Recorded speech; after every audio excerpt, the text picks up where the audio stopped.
But Lycan King thought he was tricked into marrying an ugly bride. When he lifted the veil, he froze. The kingdom of Arindor lay cloaked in twilight, a land where shadows whispered secrets, and the wind carried the scent of pine and snow. At its heart stood a castle of black stone, its tall spires piercing the gray sky like swords of night. This was the home of the Lycan King, a ruler feared across the lands, whose name alone could silence entire villages. His power was unmatched, and his presence struck awe into the hearts of both men and beasts. Yet beneath his fierce exterior, the king carried a solitude deeper than any forest valley. He had ruled for many years, and though armies bowed to him and nobles sought his favor, there had never been a companion who could meet him as an equal. He had grown used to the coldness of the throne and the weight of endless responsibility.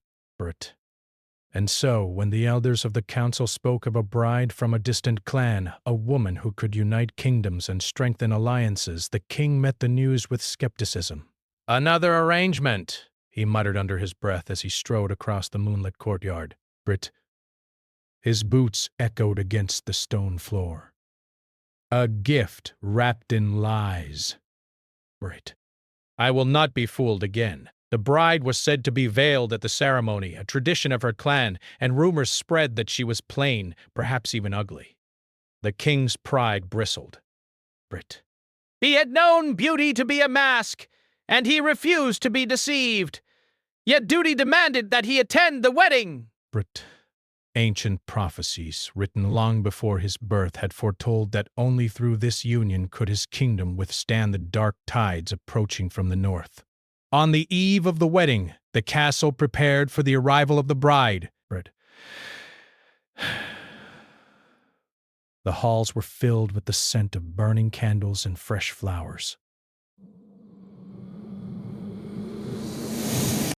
Servants hurried through corridors, laying out gowns and arranging silverware, while the air hummed with tension and anticipation. Guards, ever watchful, kept their eyes on the gates. But no one spoke openly of the bride's appearance, only repeating what they had been told. "She is veiled. We cannot see her."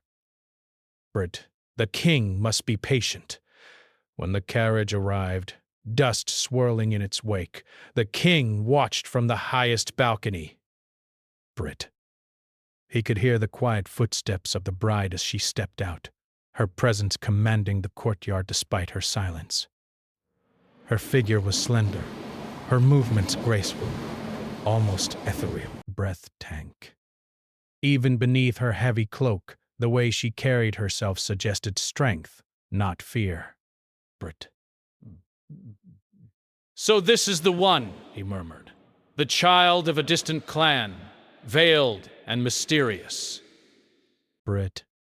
"We shall see if she is as cunning as they say." Inside the castle, the bride was led to the ceremonial hall. Her face was hidden beneath a veil of black and silver threads, woven with charms meant to protect her from dark magic. She walked with a quiet confidence, her hands folded delicately before her. No words escaped her lips, yet every step seemed purposeful, as if she knew exactly the storm she was entering. The court watched with curiosity, some with suspicion, others with hope. No one knew her true face or the secrets she carried. Some whispered that she might be a sorceress, others that she was a simple woman from a faraway land. But the king, seasoned by years of betrayal and deceit, doubted everything. The ceremony began in the grand hall, the torchlight casting tall shadows against the stone walls. Musicians played soft notes on harps, their melodies echoing like whispers in the cold air. The king stood at the altar, his cloak heavy with embroidered silver, his eyes fixed on the veiled figure before him. The bride approached, each step measured and deliberate, her veil shimmering faintly in the flickering light. A hush fell over the room. Even the wind seemed to pause, carrying only the scent of flowers and the faint tang of coming rain. The king's heart, long armored against emotion, felt a stir he had not experienced in years. Brit. Something about her presence was unsettling yet magnetic. He could not yet see her face, yet he sensed power in her stillness, an energy that did not bow to fear. The high priest, robed in crimson and gold, spoke the words of the ancient rite. By the bonds of duty, by the power of the moon and blood, these two shall be united. Until the end of days may their union protect this kingdom and all it holds. The king's hand hesitated above the veil. His instinct screamed, warning him of trickery, yet curiosity burned within. Slowly he reached forward, his fingers brushing the delicate fabric. It was heavier than it looked, as if holding not just cloth, but the weight of countless secrets. At that moment, a cold wind swept through the hall, extinguishing several candles at once. The air grew sharp, like the bite of winter, and the court murmured in surprise. The king's senses, honed for years of battle, tensed. He felt it, a presence in the shadows, something unseen yet very real. A low growl seemed to echo from deep within the castle walls, sending shivers down the spines of all present. The bride stood perfectly still, as if listening to something beyond the hall, her head slightly tilted, her hands unwavering. The king noticed it first, then the others. Her eyes glimmered faintly beneath the veil, a light not of this world. Something about her gaze, even hidden, pierced the king's armor of pride. He drew a sharp breath, forcing himself to focus. Desperate. "Enough games," he muttered. "The veil must come down." The high priest nodded, lifting the veil slowly. Time seemed to slow as the fabric fell away, revealing her face. For a heartbeat, the king could not speak. Her beauty was unlike anything he had imagined. It was not merely the shape of her face nor the perfection of her features, but something deeper, something luminous in her very being. Her eyes, dark and endless, seemed to look into the far reaches of his soul. And yet, it was not only admiration that touched him. It was caution, for power lurked beneath that calm expression. Breaths. The bride's lips curved slightly, almost imperceptibly, yet the gesture held no fear, no flattery, only quiet strength. The king's heart, so long armored by suspicion, felt a tremor of something unfamiliar, respect, awe, and an unbidden longing he did not wish to name. The court held its collective breath. Even the oldest nobles who had seen countless alliances forged and broken felt the weight of that moment. The veiled mysteries of the bride were now revealed, and the castle seemed smaller, more fragile, as though it could collapse under the weight of her gaze. The king, finally regaining some control over his racing thoughts, studied her closely. She was not the woman the rumors had described. She was far more strong, intelligent, and poised, yet with a softness that hinted at untold pain. His mind ever calculating, realized that he had misjudged her completely. Yet suspicion lingered. How could someone so serene hold such a strange power? What secrets had she brought with her, woven into the threads of that veil? The king, despite the stirring of admiration and curiosity, knew he could not trust appearances alone. As the ceremony continued, the king and bride exchanged few words, yet the silence between them was charged with unspoken understanding. Each measured glance, each subtle gesture, was a conversation in itself. The king found himself drawn into a web of tension and fascination, one he had not expected to encounter. The night ended with the traditional sealing of vows. The bride's hand rested lightly on the king's, her touch warm but firm.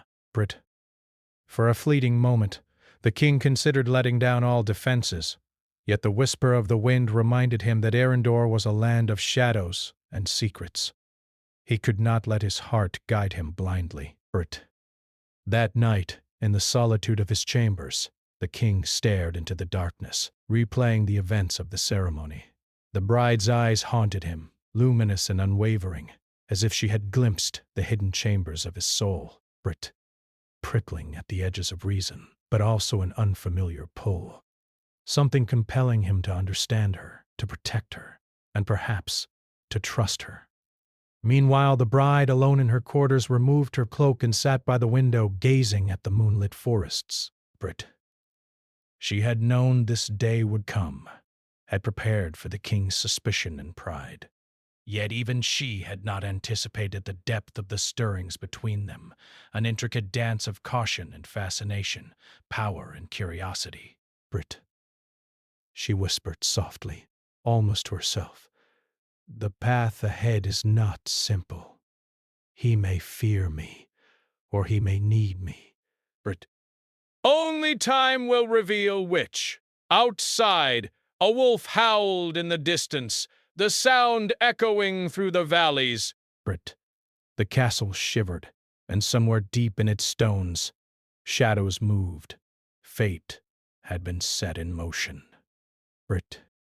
The Lycan king and his mysterious bride were bound together by prophecy, duty, and forces beyond their understanding.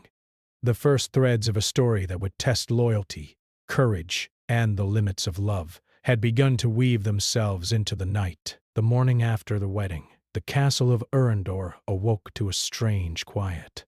Sunlight poured over the black stone walls, illuminating the frost still clinging to the spires. But despite the warmth of day, a chill lingered in the corridors, as though the castle itself had sensed the power that now walked within its walls. The Lycan king, still wrapped in the weight of the previous night, moved through the halls with careful steps. His mind replayed the moment he had lifted the bride's veil. Her face, delicate yet strong, had stayed with him. But it was not just her beauty that unsettled him. It was the quiet strength that seemed to radiate from her very being. A strength he could not yet name. As he walked, servants whispered in the shadows. Some were curious, some cautious, others openly fearful.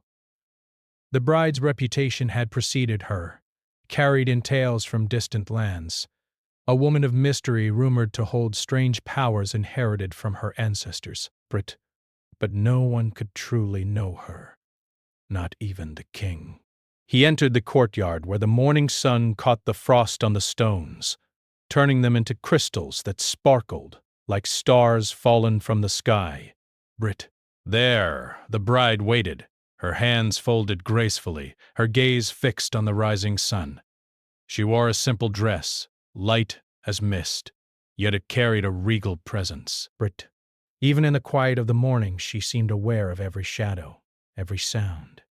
The king approached, his long cloak brushing the ground. He stopped a few feet away, studying her carefully. You are not what they told me, he said, his voice low and deliberate. I expected deceit. Lies. Yet you stand here calm and unafraid.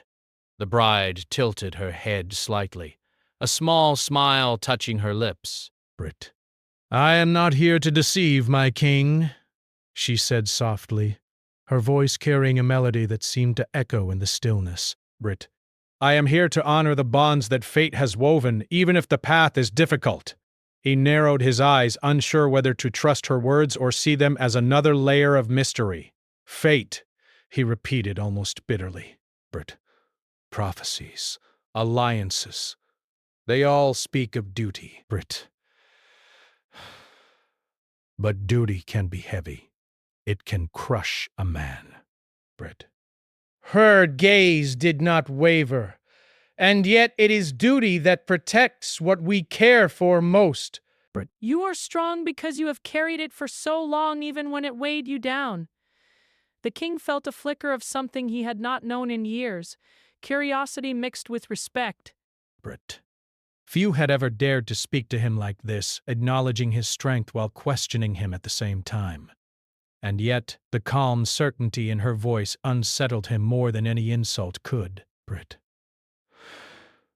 For days, the king observed the bride quietly. She moved through the castle with an ease that suggested both grace and power. Brit. She spoke to the servants with kindness, yet her words carried authority. She walked the gardens in the early morning, her fingers brushing over the frozen roses, and even the animals seemed drawn to her. Wolves, normally wary of humans, came to her side, nuzzling gently or sitting patiently, as if awaiting instruction.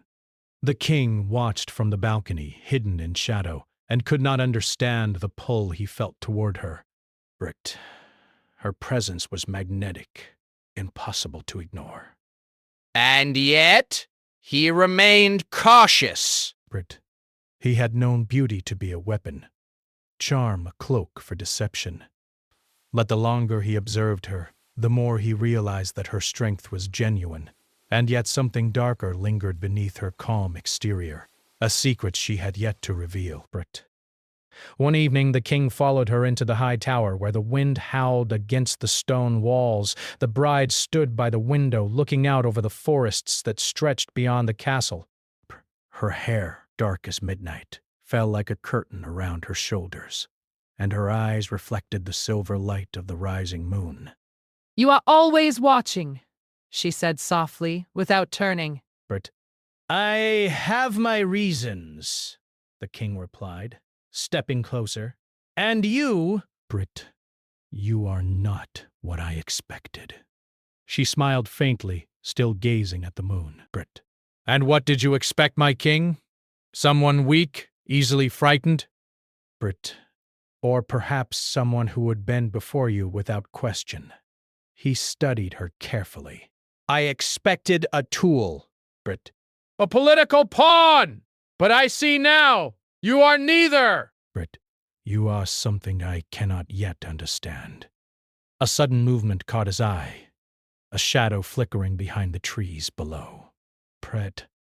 The king's instincts flared. He reached for the sword at his side, but the bride raised her hand, calm and commanding. Brit. Do not fear, she whispered. It is not yet time. He froze, eyes scanning the forest. Brit. How could she know? The shadow lingered, moving with deliberate intent, yet she had seen it before he had. Brit. Something within her stirred, like a flame in the dark, and he realized that she was not just a bride.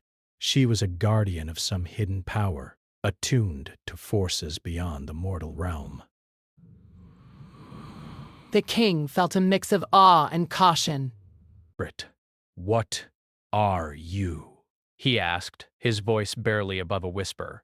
I am bound by destiny, as are you, she replied. Brit, and there are things you must see for yourself if you are to trust me. He wanted to ask more, to challenge her, but the wind tore through the tower, carrying a low warning howl. The king's heart raced, not in fear, but in recognition. Brit. Somewhere in the forest a predator waited, and yet the bride's presence seemed to command even the darkness itself, bending it slightly, holding it at bay. Brit. Over the following days, the king began to understand that their bond was more than ceremonial. She moved through the castle like a shadow of the moon, silent but powerful. Desperate. Courtiers whispered rumors of her ancestral lineage, of curses and blessings woven into her bloodline. Some said she could see the future, others that she had tamed spirits that lived beyond the forest. Brit. The king did not know what to believe, but he knew one thing. Her power was real, and it touched him in ways he could not ignore. Brit. Yet the more he observed, the more questions arose. Why had she come? Brit. Was her loyalty to him or to something else? And what was the nature of the quiet strength that pulsed in her veins? Brit. Each day brought new signs, glances that lingered too long, shadows that seemed to move in her presence, and whispers of the wind that carried warnings only she seemed to understand. One night a storm struck the castle. Brit. Rain pounded against the stone walls, and lightning split the sky in jagged streaks. The king, restless and uneasy, paced his chambers. Brit.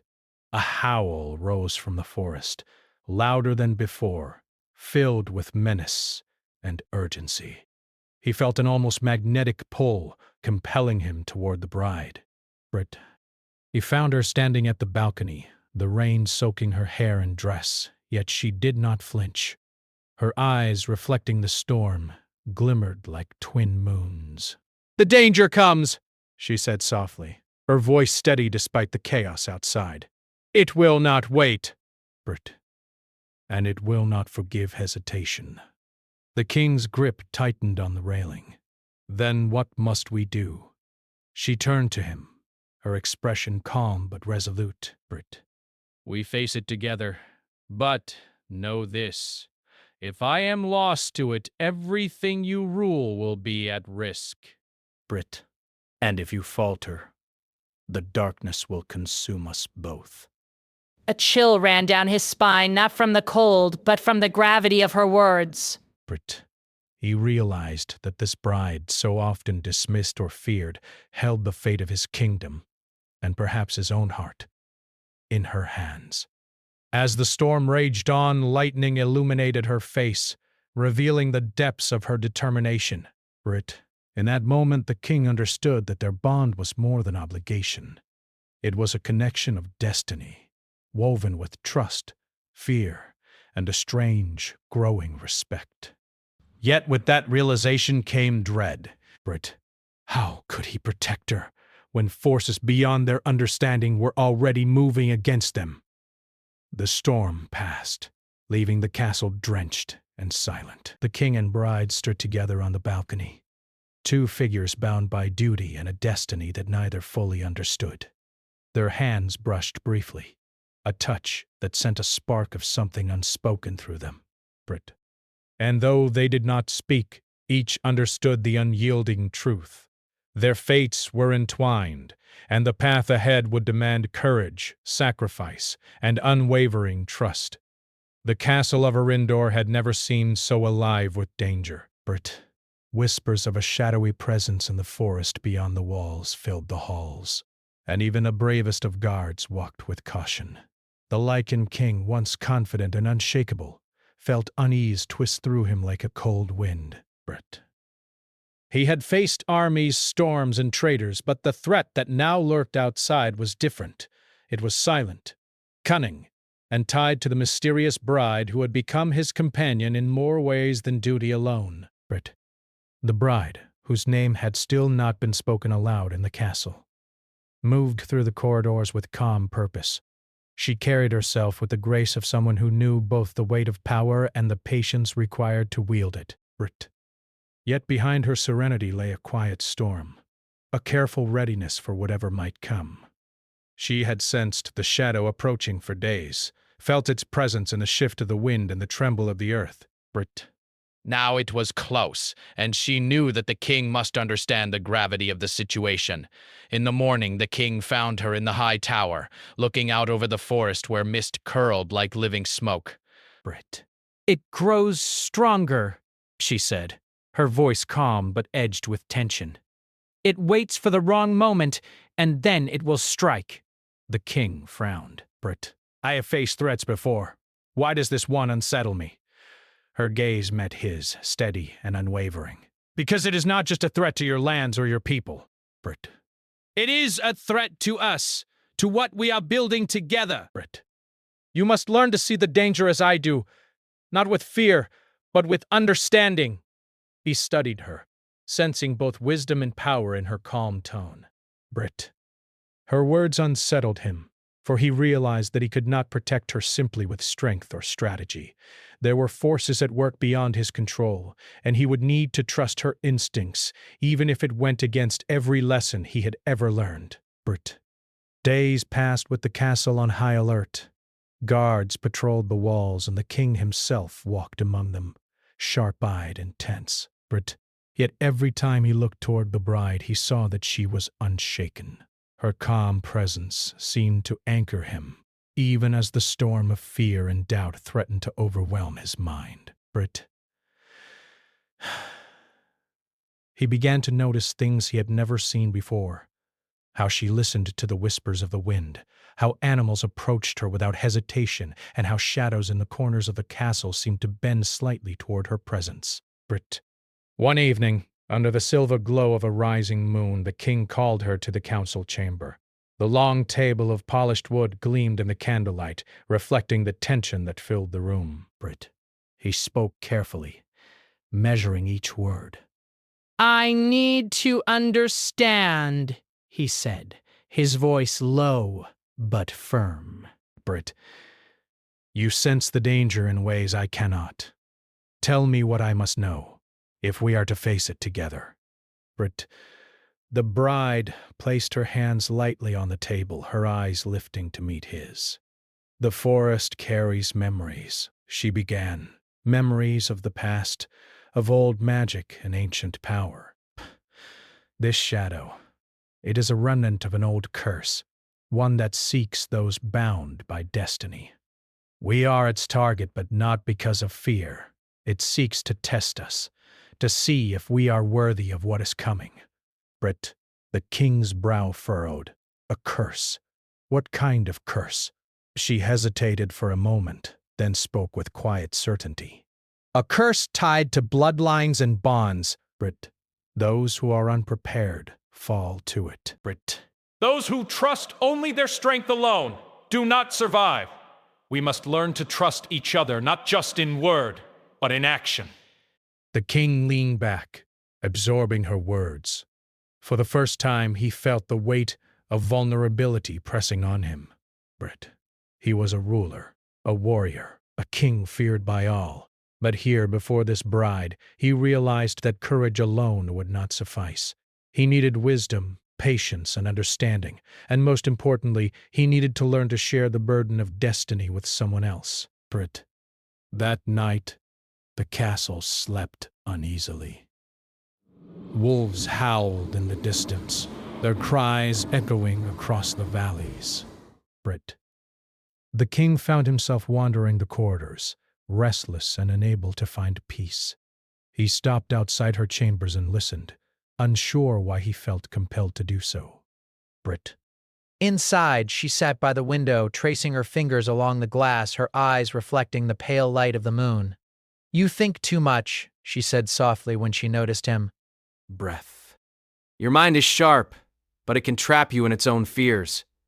I cannot ignore the danger, he replied, his voice steady. I have faced enemies before, and I know what it means to prepare. Brit. Yet with you, I feel uncertain. You see more than I do, and yet you remain calm. Brit. Her lips curved into a faint smile. Calm is not ignorance. Calm is control. Brit. Fear clouds judgment, but understanding brings clarity. You must learn to see the world not only with your eyes, but with your heart and with trust. Brit. He studied her, realizing that her strength was not in magic alone, nor in grace or intelligence. It was in her patience, her insight, and her ability to balance courage with caution. And slowly he felt a shift within himself. Brit. He had never trusted anyone as he was beginning to trust her. The days that followed brought new challenges. Brit. Scouts returned with tales of strange movements in the forest, shadows that seemed to move against the wind, and creatures that defied explanation. But whenever the king prepared to confront the danger with sheer force, she intervened with calm reasoning, guiding him to wait, observe, and act with precision. One evening, as mist rolled over the castle grounds, a messenger arrived with urgent news. Brit. A village near the forest's edge had been attacked, not by men, but by creatures of darkness that seemed to vanish into the night. The villagers spoke of a figure cloaked in silver light, leading the shadow, and a strange pull that froze all who saw it. Brit. The king's heart raced. This is closer than I imagined, he said, turning to the bride. Brit. Are you certain we can face it? She nodded. We have no choice. Brit. It is testing us, and the stronger we stand together, the more it will falter. But you must trust me completely. Brit. Any hesitation will cost more than you imagine. Together, they rode out to the edge of the forest, where mist clung to the trees like living silk. Bert, the air was heavy with magic, and the sounds of the night seemed amplified. Twigs snapping underfoot, owls hooting, and a faint whisper that traveled on the wind, impossible to place. The bride led the way, her eyes sharp and unerring. Brit. The king followed, sword at his side, heart pounding not with fear but with a growing respect and fascination for her courage. She moved with a quiet power that commanded the forest itself, as though every leaf and shadow answered to her presence. Brit. Suddenly the mist parted and a figure emerged, tall, cloaked in darkness, its presence both threatening and sorrowful. The creatures that had attacked the village surrounded it, yet it moved with a strange authority, and the air around it shimmered with a faint, unnatural light. The king drew his sword, ready to strike, but she placed a hand on his arm. "Wait," she whispered. "Brit. Observe. Feel." Bert. This is not only a test of strength, it is a test of the heart. They watched as the shadow figure circled them, its movements deliberate, studying them as much as they studied it. The king felt a tremor of recognition, a deep awareness that this was no ordinary enemy. Bert. It sought something beyond conquest. It sought proof of worthiness, courage, and unity. The bride stepped forward, her voice calm but firm. "Brit, we do not fear you," she said. "We stand together, bound not by obligation, but by choice. Brit, leave now or face what we can become when we are united." For a heartbeat, silence fell. The shadow hesitated, and then slowly retreated, vanishing into the mist. Brit. The creatures followed, dissolving into the night as though swallowed by the forest itself. The king exhaled, lowering his sword. Brit. He looked at the bride, seeing her not just as a companion but as an equal in every way. He realized that the trust she demanded was not weakness, but the greatest strength he had ever known. Brit. That night, they returned to the castle, both silent, each lost in thought. The king understood that the shadow would return, stronger, smarter, and more determined. But he also understood something else. He could not face what was coming alone. He needed her, as an ally, a guide, and perhaps, in time, something more. But as they reached the high tower, the bride stopped and looked out over the forest. "This is only the beginning," she said softly. "Brit, the test has begun, but the trials are far from over. We must prepare, for the shadow will not wait." Brit. The king nodded, a quiet determination settling within him. "Then we face it together," he said. Brit. No hesitation, no doubt. "Together!" She smiled faintly, a mixture of pride and relief. Brit. "Together!" she echoed. The castle of Arindor stood silent beneath a moon veiled in clouds, as though the night itself held its breath. Brit. Within the thick black walls, the Lycan king moved like a shadow, his senses alert to every sound, every whisper carried by the wind. Brit. The danger that had tested him and his bride before was returning, stronger and more cunning than ever. Yet this time, he was not alone. Brit. He had come to understand that the strength of a kingdom, or a heart, was measured not by fear or power alone, but by trust, loyalty, and unity. The bride stood at the top of the tower, gazing over the forest where mist clung to every tree like a living veil. Brit. Her dark hair flowed in the chill wind, and her eyes reflected the faint silver light of the moon. She had grown even more commanding in recent days, her power radiating in quiet waves, like the pulse of the earth itself. Brit. "They are coming," she whispered, almost to herself. "The shadow has learned." Brit. "It will strike without warning, testing our bond, our courage, and our hearts." The king stepped beside her, his cloak brushing the cold stone. "Then we will meet it," he said firmly. Brit. Together. Her gaze met his, steady and unwavering. Together, she repeated. Brit. As the first hints of movement stirred within the forest, the castle bells rang, warning all within of the approaching threat. From the mist emerged the creatures of darkness, more numerous and more terrifying than before. Brit. Their shapes twisted unnaturally, shadows forming into shapes that could not exist in the natural world. At their center, the shadow itself moved with deliberate intent, its eyes glinting with a strange, cold light. The king drew his sword, its blade catching the moonlight. The forest echoed with a low, haunting howl, and the air grew heavy with the scent of storm and magic. Yet he did not falter. Beside him the bride raised her hands, and the air around them seemed to shimmer.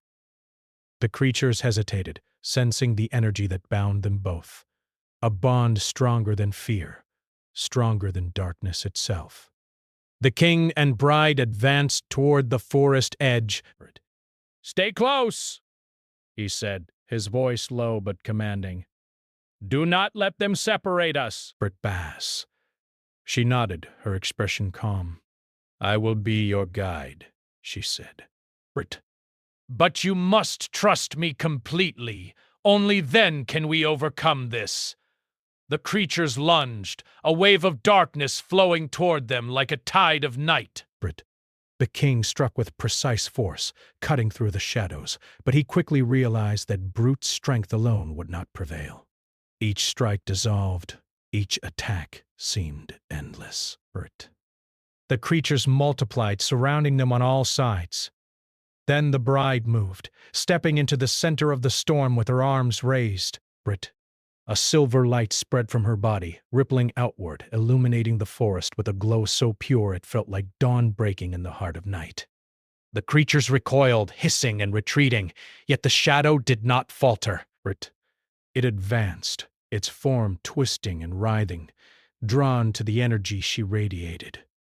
The king's heart raced. He realized that the bride's power was not simply defensive. It was a force of life, a manifestation of the ancient bond that tied her bloodline to the land. Yet it was not limitless, Brit. He needed to act, to protect her as much as the kingdom. He stepped forward, sword raised, and together they faced the shadow. The forest seemed to hold its breath as the two forces clashed, light and darkness, strength and cunning, fear and courage. The king struck with precision, guided by her insight, while she directed the energy around them, creating a shield of silver light that pushed back the creatures and weakened the shadow. The battle raged, each moment testing their resolve. The king's muscles burned, his heart raced, and yet he felt an unfamiliar clarity. He could trust her. Every movement, every command she gave was perfectly timed. And in that trust, he found strength greater than any he had ever known. Desperate. At last, the shadow hesitated, sensing that its power alone would not prevail. The bride took a deep breath, her hands glowing brighter. "Now," she whispered. The king felt her pulse, steady and unwavering, as if their very hearts beat in unison. Together they advanced. The shadow shrieked, a sound that seemed to pierce the very stones of the castle. And then, with a final wave of silver light, it dissolved into mist. The creatures of darkness vanished as well, leaving only the stillness of the forest and the echo of wind through the trees. The king lowered his sword, his chest heaving. He turned to her, seeing her illuminated by the moonlight, her dark hair shining like a river of night. She had faced the danger not as a pawn, but as a partner, equal in strength, courage, and spirit. "You were magnificent," he said, his voice low and filled with awe. I could not have done this without you." She smiled faintly, a mixture of relief and pride. "And I could not have done it without you. Courage alone is not enough. It is trust that makes us strong." For a long moment they stood together, gazing at the forest where shadows still lingered, yet no longer threatened them. Brit. The castle seemed to exhale, as though it too recognized the bond that had saved it. In the days that followed, the king and bride worked to restore the castle and care for the people who had been frightened by the events. Brit moments. They spoke little of the battle. Words could not capture what they had experienced together. The fear, the reliance on each other, the unspoken understanding that had grown into something deeper. The king began to see her in a new light, not just as a companion or a guide, but as someone who had touched his soul.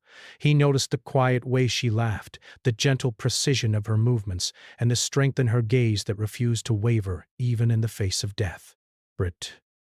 She, in turn, saw him differently, recognizing not only his strength and command, but the capacity for compassion, understanding, and vulnerability he had rarely shown. One evening, under the soft glow of candlelight in the high tower, the king approached her.